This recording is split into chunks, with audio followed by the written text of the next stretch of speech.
My brothers and sisters, our good news is taken from Matthew. If I could open the page. There it is.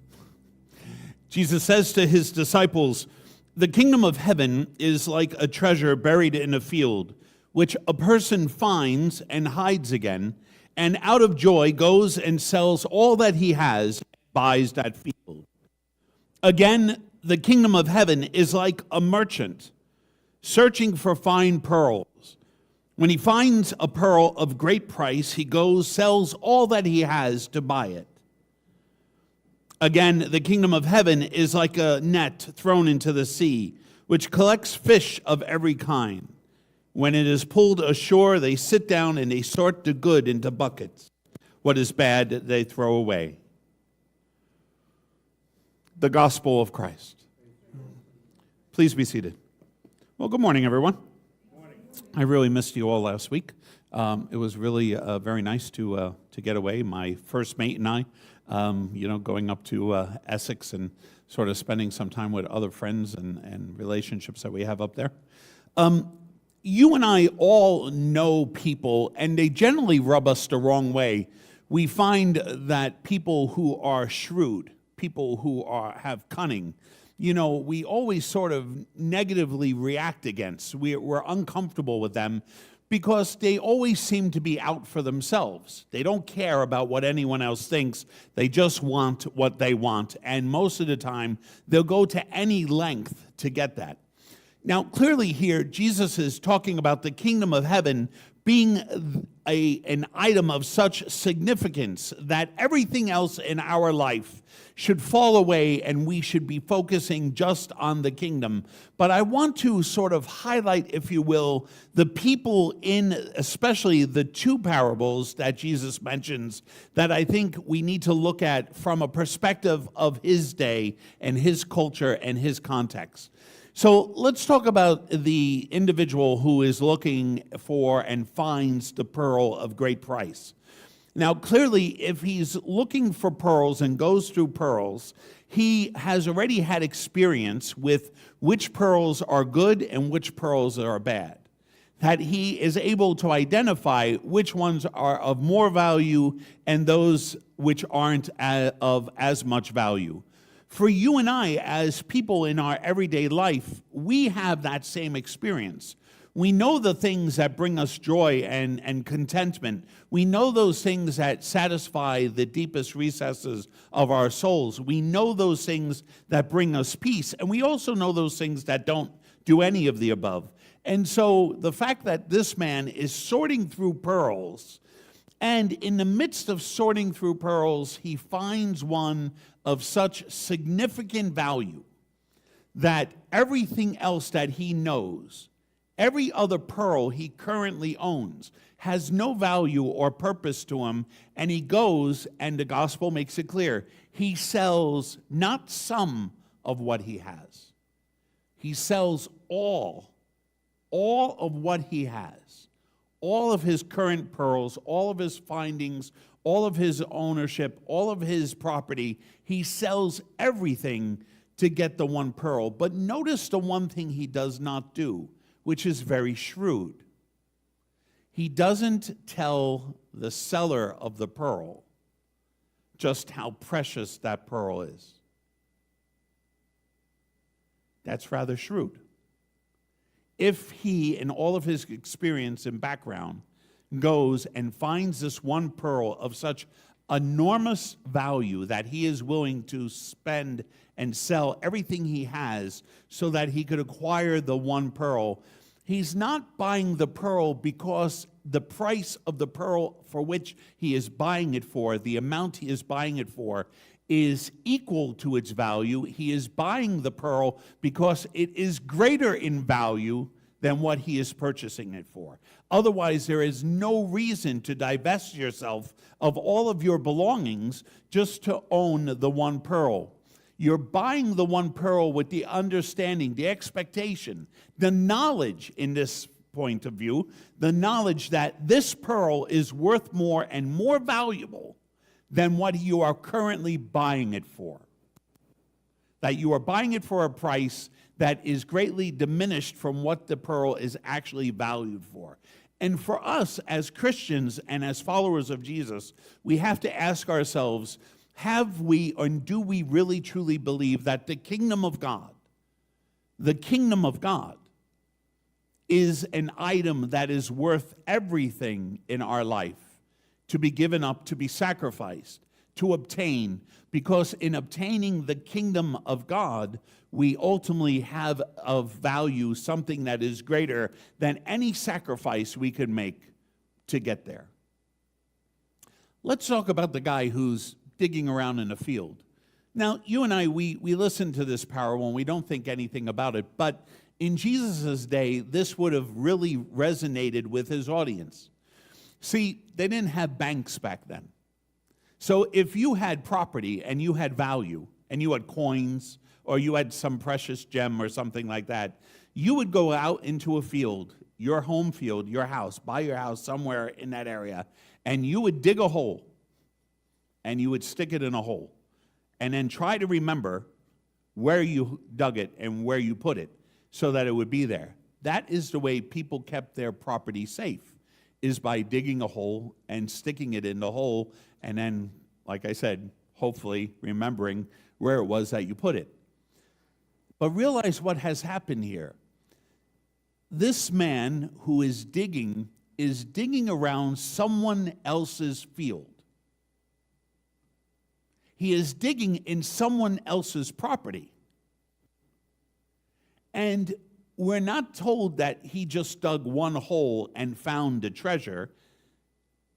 He had to dig many, many holes because somewhere, somehow, he knew that on that piece of property there was wealth buried that if he could find, he would be willing to go after and dig up. So he goes, and it is assumed by the story, he doesn't dig one hole. He's probably there on a regular basis digging around because he knows that the people who used to live there had wealth and value, and so, like everybody else, had to put it somewhere, and they probably dug a hole and put it in the ground. So he ends up going and digging around and ultimately stumbles across the hole in the spot where he is dug, which you could assume were many, many, many, many holes to get there. He finds the hole, he finds the treasure, he covers it up, he goes, he sells everything that he has, so that he can buy the piece of property that has the treasure buried in the ground. But he didn't belong on the property in the first place. He had no rights to be there. He had no rights digging around someone else's property. You and I, we see these stories all the time now on TikTok, don't we?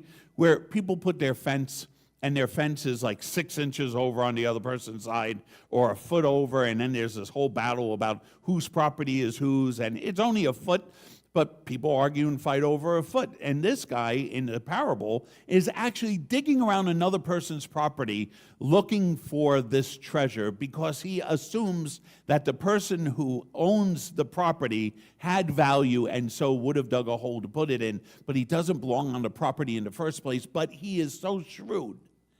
He is so shrewd. He is so cunning. He is so just desirable of finding that he goes and he digs it and he finds it. And this is quite a piece of work. It's an enormous entire excavation of finding it, but then he sells everything he has so that he could own the property and acquire the treasure. For you and I as Christians, what is the kingdom of heaven? What is the kingdom of heaven? And from my perspective, it's all encompassed in the person of Jesus of Nazareth.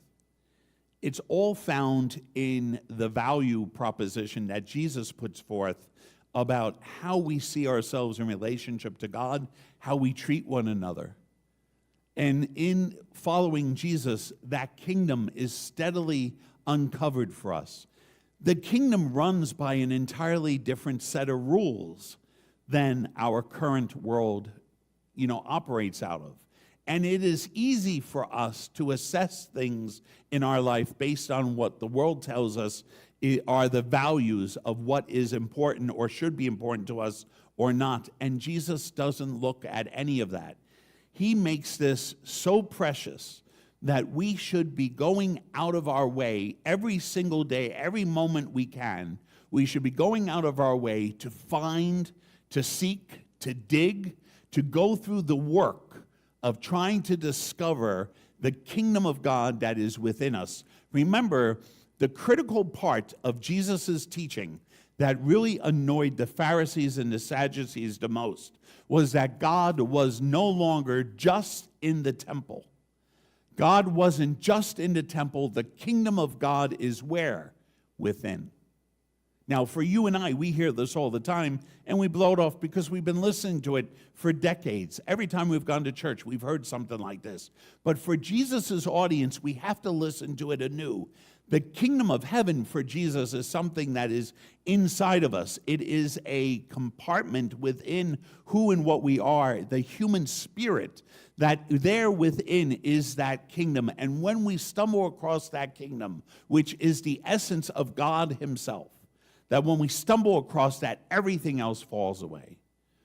And so for us as Christians, we have to be willing to be excited enough, cunning enough, shrewd enough to say that everything else that we have in our life has to take a second seat to finding first and foremost the kingdom of God within.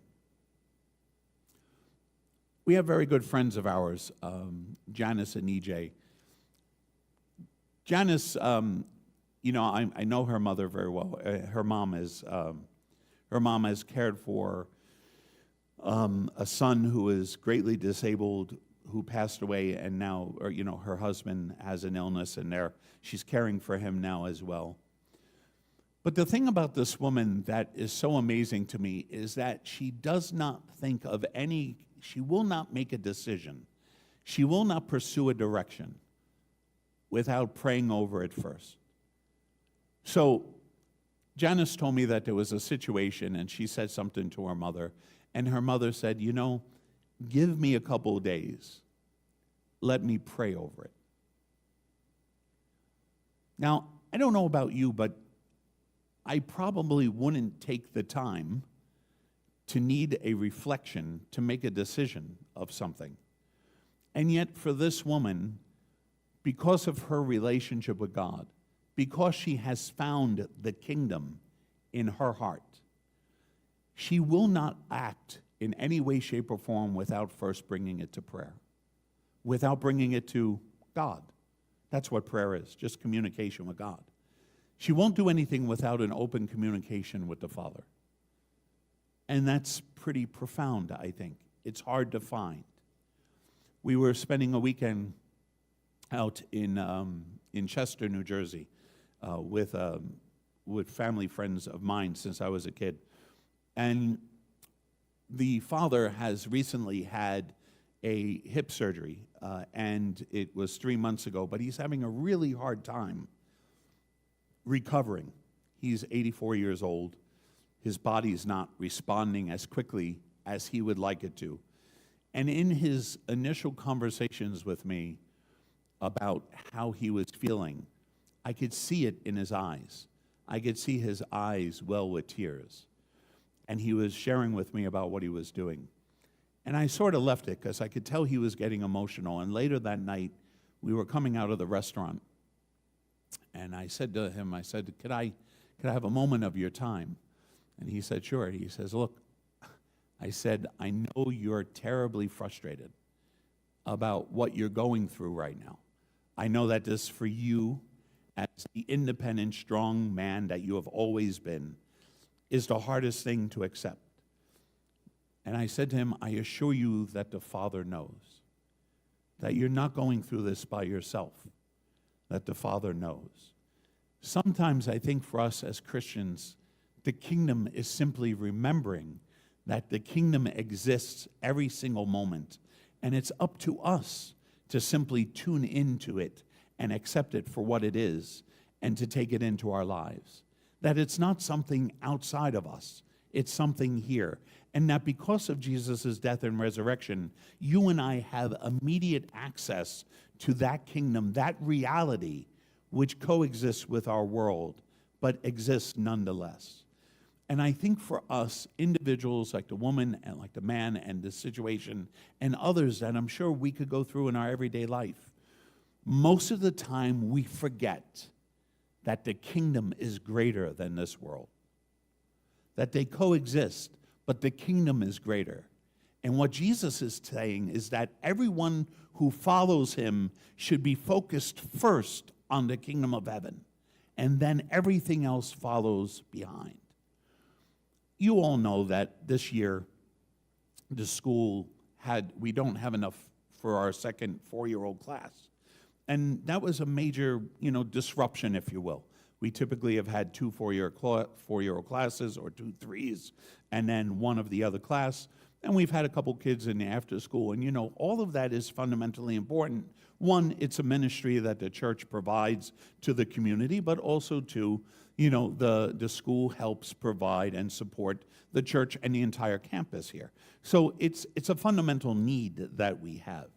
And yet, over the last couple of months, as we were seeing the numbers not going where we wanted them to go, we could not figure out exactly, it wasn't anything we did. There were no issues. The school has an amazing reputation. And yet at the same time, it is easy to be concerned about outcomes. It's easy to get bogged down about what is it that I need to do next to better handle this situation, to guide it in the right direction. And yet, we all know, because I've shared with you, that on Tuesday, we met with the superintendent of schools, and we will have a full after-school program, and there's a really good chance we might be able to be offering and filling that second classroom of 4s, in this coming January. Now, Elaine and I talked about that. When all this was happening, I said to Elaine, wouldn't it be funny if the reason we need to have an empty 4s is so that when we go to the town, that they, remember the conversation? That the town would say, look, if we could get in January, we'd like to do that because we really need to be providing this for our students. And yet, isn't that exactly what happened? And so as much as we worry about certain things, this place reminds me time and time again that there is so much that is in God's hands and totally out of ours, that we waste our time worrying and discussing. How many conversations do we have about the school, right? How many conversations have we had over dinner about the school? Over and over, trying to figure out where do we go, what do we do, how do we position ourselves, what do we say, how is this all going to work out, right? So even before we ended up in the meeting with the superintendent with all that, even before that, we have more kids in our after-school program now than we had last year. So financially, it all sort of balances out for us anyway without the 4-year-old class. But now there's the opportunity of a 4-year-old class plus, a couple of dozen extra after-school kids because of some of the restructuring that the township's going through. I mean, there's a part of me that every time I come up against that, because you all know me, I'm not very patient. I like having control over things. I like being able to direct things to an outcome. Sometimes I'm not able to do that, and it frustrates me. It does. It makes me annoyed. And God and I have an argument. I let God win because he's God. I don't want to hurt his feelings. I'll let him win. But ultimately, in the end then, right, what happened this week? How did all this roll out? How did all this uncover itself? And, I remember going home in the car in that afternoon, saying to God, like, okay, you taught me yet again that your kingdom exists in our world and that what you want and what you desire is ultimately for us to be focused on the kingdom, to see that as the pearl, as the treasure of our hearts, and then everything else falls into place.